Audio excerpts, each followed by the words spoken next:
Tantor Audio, a division of Recorded Books, presents What If I Never by Lisa Renee Jones, narrated by Grace Grant. Chapter 1. The small package with the pink ribbon arrives on a Thursday, the first week of October. I'm at my desk at the Nashville's Frist Art Museum when Carrie, our receptionist, sets it in front of me. A courier service dropped this off for you 2 weeks ago. I'm so sorry. Apparently the temp we had up front had stuffed it in the drawer and just remembered it. Oh, I say. Well, no one has complained that I haven't responded to whatever it is, so no worries. It looks personal to me. She laces her fingers together and presses her hands beneath her chin and rocks just a little. A gift from someone special, maybe? She asks, oh so coyly, but the phone panel lights up next to me, which means it's lighting up at the front desk as well. Dang it, she says.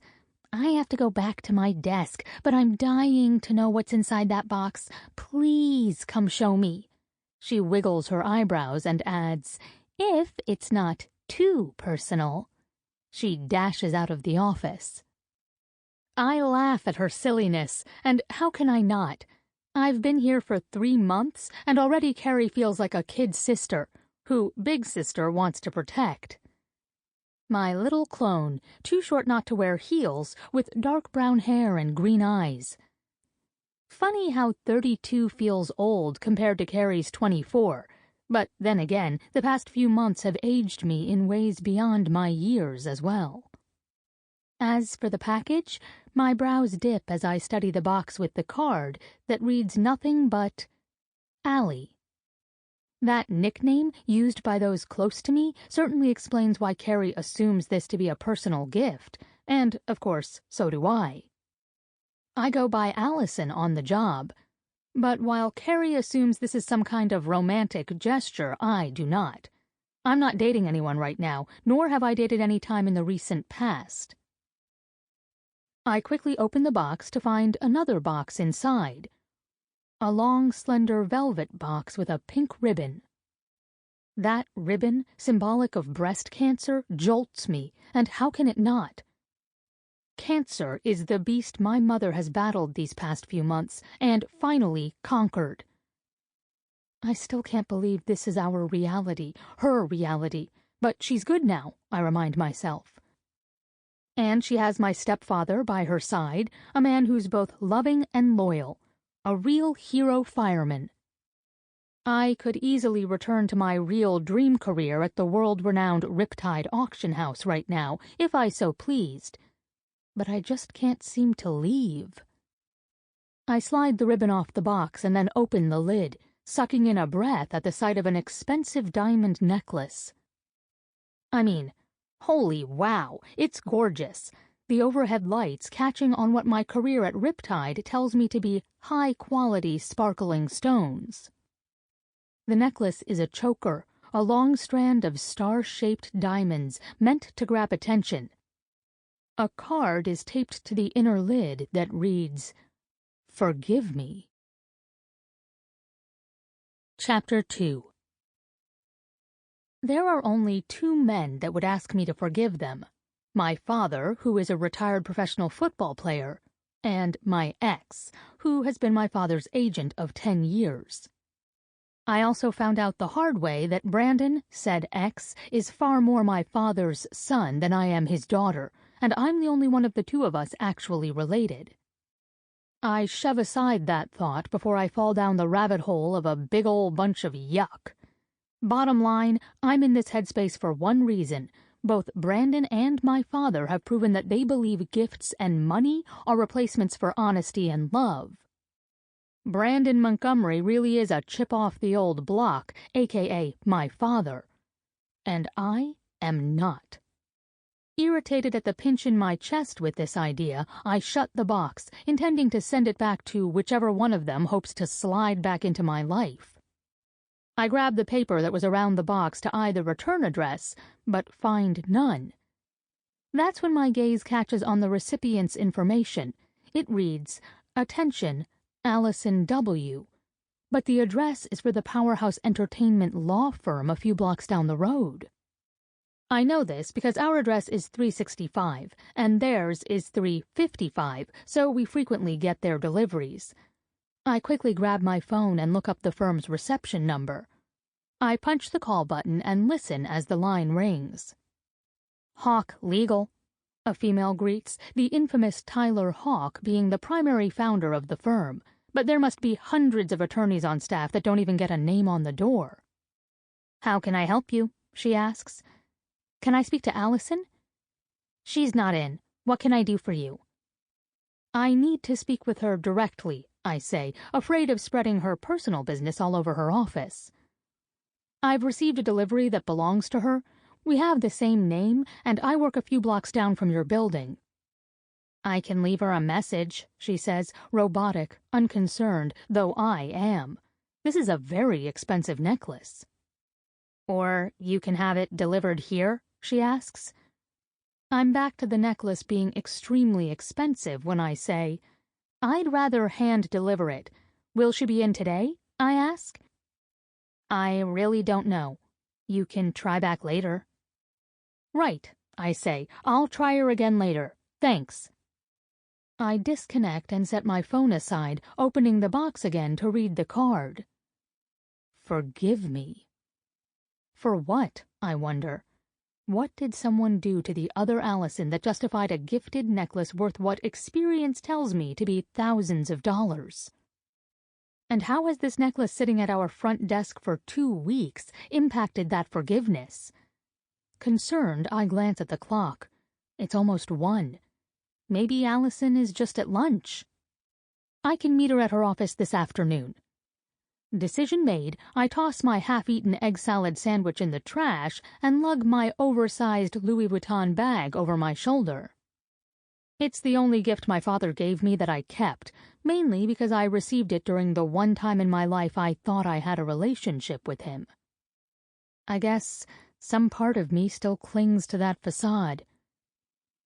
But the bag also reminds me that expensive gifts don't erase bad behavior, and I wonder if the other Allison has learned that lesson. Or maybe she's about to learn it now. Or, I scold myself, the necklace sender is a good person, worthy of forgiveness. The men in my life might have been trouble, but all men are not. My stepfather has been the showcase of humble goodness in my mother's life, and has driven that point home. And as a heroic fire chief, Barry has also proven to me that power and money do not define a man, good or bad. But character does. And anyone with a good character knows that you can't buy love, not even with diamonds. Chapter 3.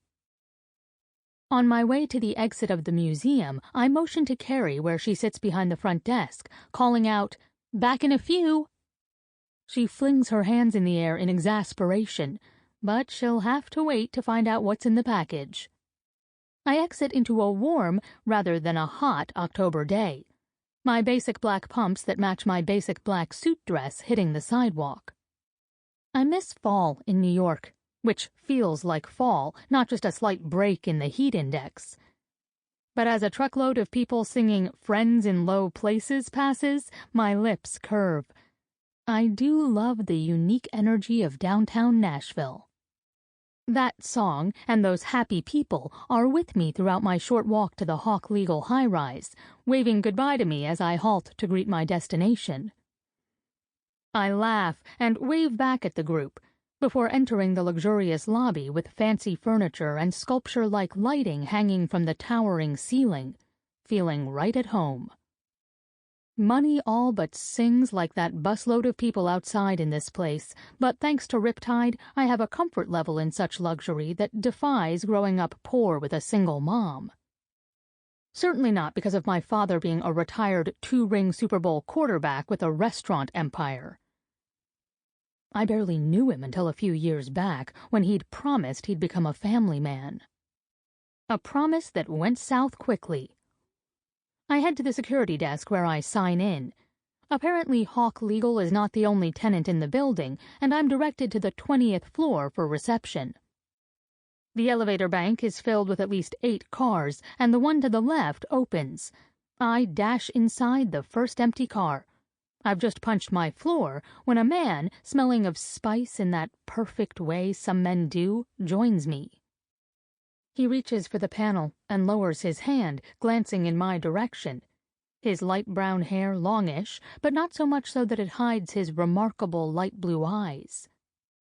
"Seems like we're going to the same place." "Yes," I say, aware of his tall stature, his well-built physique. "I guess we are." He smiles a charming smile, then faces forward, as do I. And good Lord, I thought I liked a man in a suit, but I've been proven wrong. This man in denim, boots, and a stylish tan leather jacket screams masculine perfection. The car starts to move, floors ticking by us, and the small space seems to shrink. Elevators are truly tiny boxes where strangers crowd inside and end up ridiculously close while pretending we are not close at all. Most of the time, it's an easy task to achieve, but not always. Not today. I'm oddly hyper-aware of me and this man alone, the scent of his earthy cologne teasing my nostrils. He smells so damn good.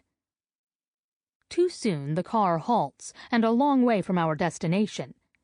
Anticipating a new passenger, I am both hopeful and regretful that my alone time with this stranger will soon be over. And I'm right. A stunning blonde, the kind of bombshell my car partner belongs with, joins us, and does so with a blast of insanely strong perfume. She reaches for the panel and impatiently punches the 10th floor. Choking, I step backward, as far away from the woman and against the wall as I can manage, covering my hand with my mouth. I'm choking on fumes. My God, she smells like she poured my grandmother's sharp, tangy perfume all over herself. I loved my grandma, but I broke out in hives when I was around her from that perfume. Lord help me, I'm going to start coughing. Please let her get off soon, and please don't cough, I tell myself. Don't cough. I can feel the man watching me, but I don't dare look at him. I swear, if my body is reminded of the hot guy nearby, it will surely betray me and force the coughing spell. Finally, a lifetime later it feels like, the car halts and the doors open oh so slowly. The perfume factory rushes out of the car, and while her cologne lingers, the intensity shrinks by half, and air from the corridor makes a slight welcome intrusion. The minute the door shut again, I sink into the corner of the car and sigh, my hand falling from my face. Without intending to do so, I find myself staring into the amused eyes of the man who makes denim look as delicious as chocolate. I was dying, I admit. "Agreed," he says. "Apparently she doesn't know she could hold up a bank with that smell." I laugh. No, she does not. But to her credit, neither did my grandmother. I'm fairly certain it's the same perfume.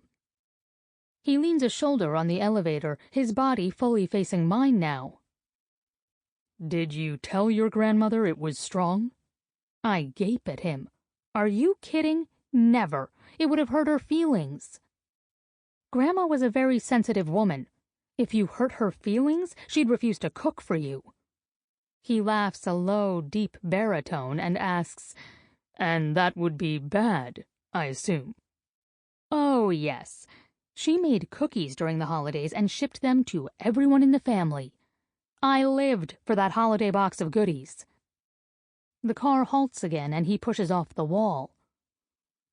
My short encounter with this man is over, a stab of disappointment filling me.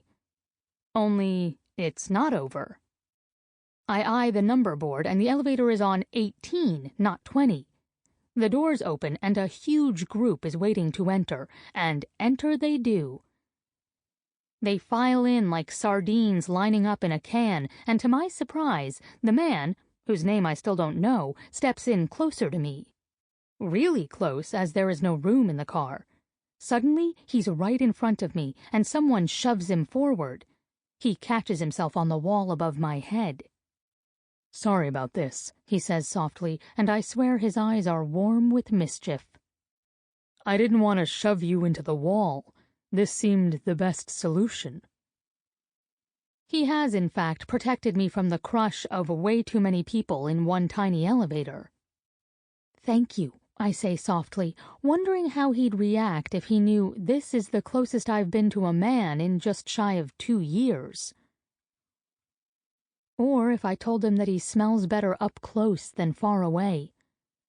Or if my hands accidentally on purpose settled on what appears to be an impressive chest. The temptation is real, but that would be highly inappropriate.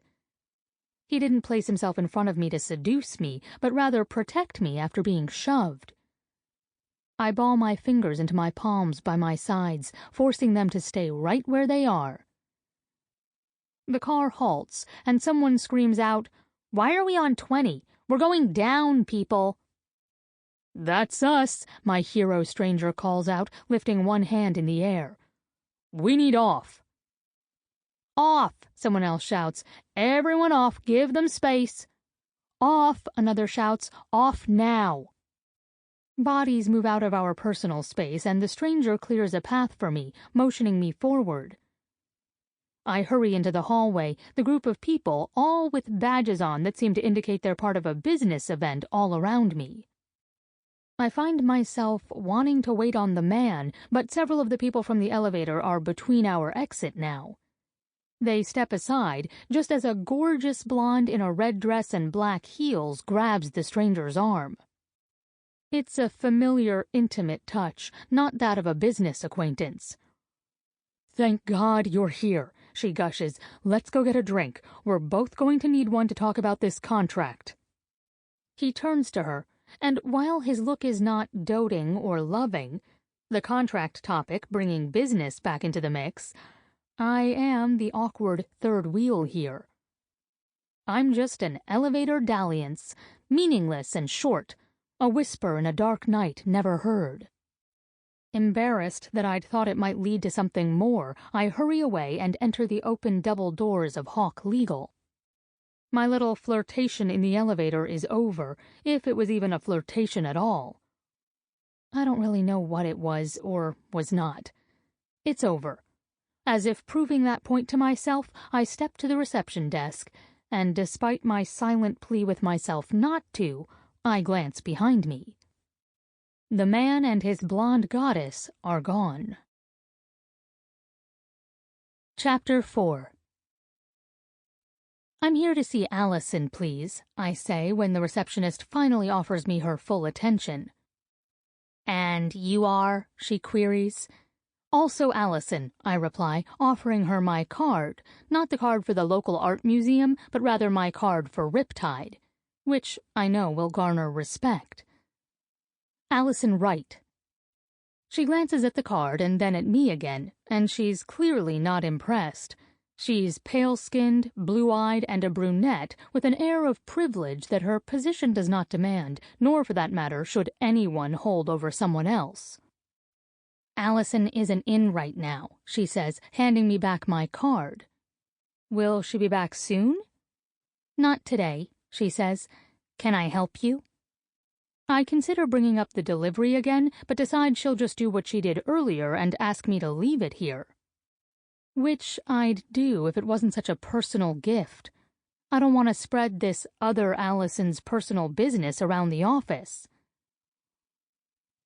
"I just need to talk to her. Can you give her my card?"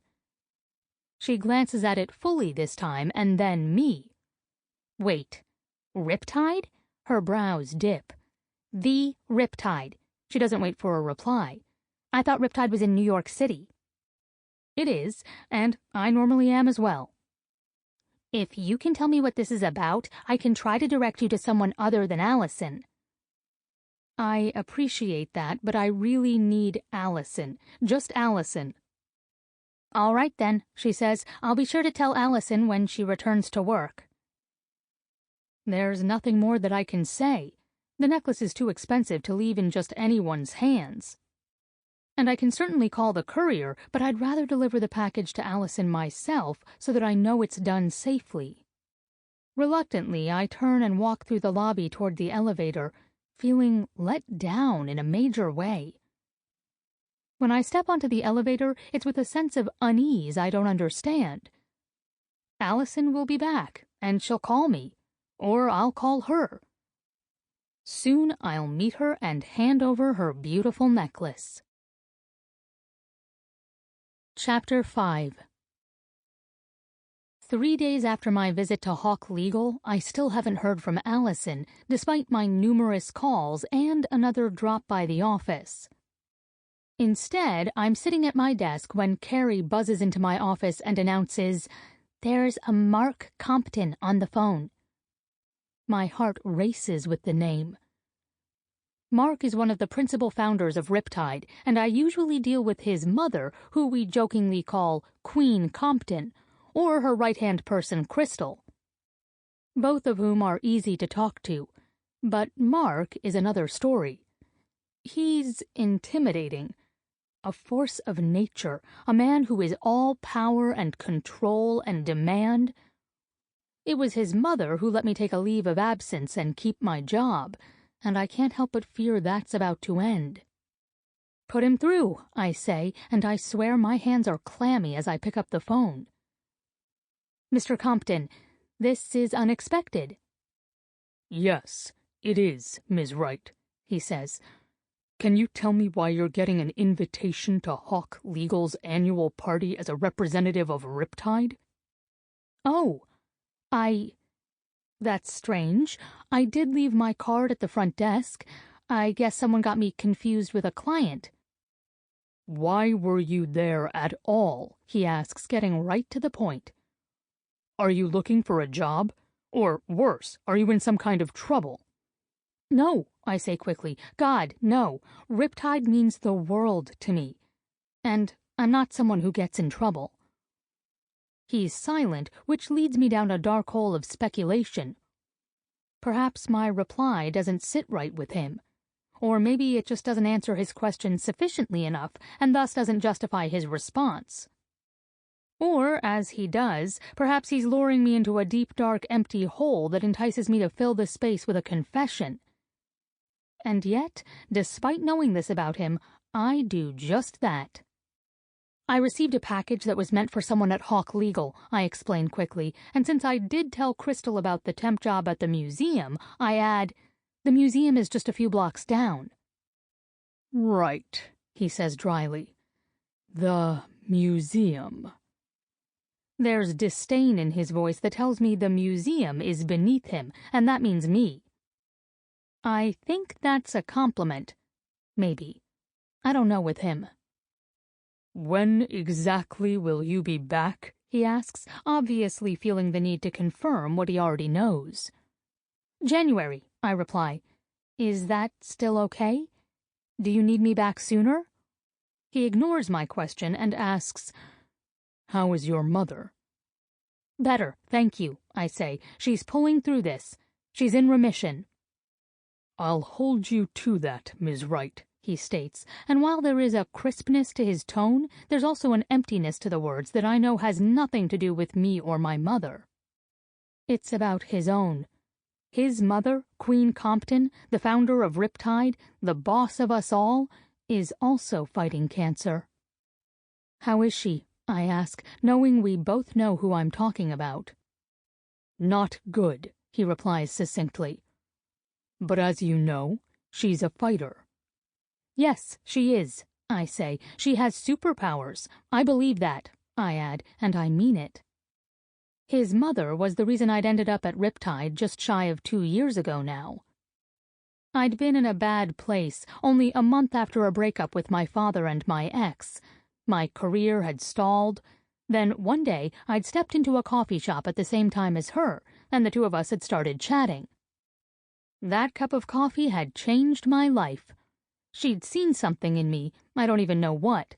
She'd called me a diamond in the rough and recruited me from my job as an editor at a publishing house and stunned me with a hefty raise. More so, though, she'd made me believe I could do anything, be anything, rethink my life and make it bigger and better at a time when I'd needed to believe those things. She'd believed in me when I'd been at my lowest. I need to be there for her now. I can come back, I offer quickly, if you need me, if she needs me. Stay with your mother, he says. That's what she would want. Enjoy the holidays with her. But, he adds, if at any point you staying with us comes down to you needing to relocate her here, and or take advantage of the doctors at our disposal, we'll make it happen, and we'll pay for it. That is also what she would want. I blink in surprise at the offer, emotions burrowing in my chest and taking root with his generosity. I'd only been with Riptide a year when my mother was diagnosed with cancer, and while I knew I'd performed well and that I'd pleased Queen Compton, Mark is a hard read. I was never really sure he noticed anything I did, right or wrong. That's very generous, I say, my voice cracking. It's self-serving, he replies. We need you back in the new year.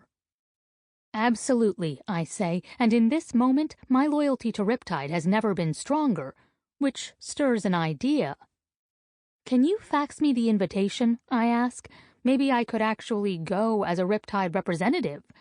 There was a reason they thought inviting me was a good idea. Maybe they're interested in working with us. I like the way you think, Ms. Wright. Go. Do. Make things happen. I'll give you a 30% commission on anything you bring in that cashes out. I expect an update. He disconnects. Just like that. No goodbye, nothing else. He just hangs up. And so do I, and I do so with a dry mouth. 30% of anything that's Riptide-worthy is a lot of money. Money I need considering my mother's medical bills are piling up, and so is my rent in New York. Hence the temp job. And until now, I've never earned more than 5% and a Christmas bonus. But then, I wasn't dealing with customers until the last few months before I took my leave, either. My computer pings, and I quickly pull up the email from Mark, downloading the attachment. And sure enough, there's an invitation addressed to me. I'm cordially invited to the annual Hawk Legal cocktail party at the Grand Hyatt rooftop bar. And I'm going to attend. There's a hint of excitement inside me that I cannot deny. I've spent months fearing my mother's outcome. She's alive and well, and now I'm starting to breathe again. My mind goes to the man on the elevator, and I can't help but wonder if he'll be there. But as soon as I have the thought, I dismiss it. I remember the blonde holding his arm and demanding his attention. He is clearly not for me. But the party is another story. I'm going to attend. I'm also going to give myself permission to enjoy myself. And maybe, just maybe, I'll meet the elusive Allison. The other Allison. The one who was really supposed to receive the necklace. Chapter 6. The party is on a Friday night at the rooftop bar of the Grand Hyatt. During the 3 days from when I received my invite and the actual evening of the event, Allison remains elusive and just plain impossible to reach. At this point, though, I'm committed to the party as part of my role at Riptide. I'm attending. This is non-negotiable. If by chance Allison attends, or I find a way to reach her through the party, that will be a bonus. The evening in question arrives, and so do I. I enter the hotel dressed in business attire, rather than the invite's indicated cocktail attire, which fits my conservative, cautious nature. In this case, I've paired a figure-hugging black Chanel skirt with a black silk blouse with a cutout neckline that manages to offer the illusion of showing a little skin while showing nothing at all. My strappy heels are Gucci. They, like the other items I'm wearing, are outrageously expensive and part of a shopping spree I'd found a necessity with my first Riptide bonus. Dress for success, Queen Compton had told me the day she'd promoted me to a more visible role in the auction house. Our clientele can spot a brand a mile away, she'd added. It was a lesson proven right when one of the customers told me I was surprisingly far better at my job than I was at choosing my wardrobe. Sample complete. Ready to continue?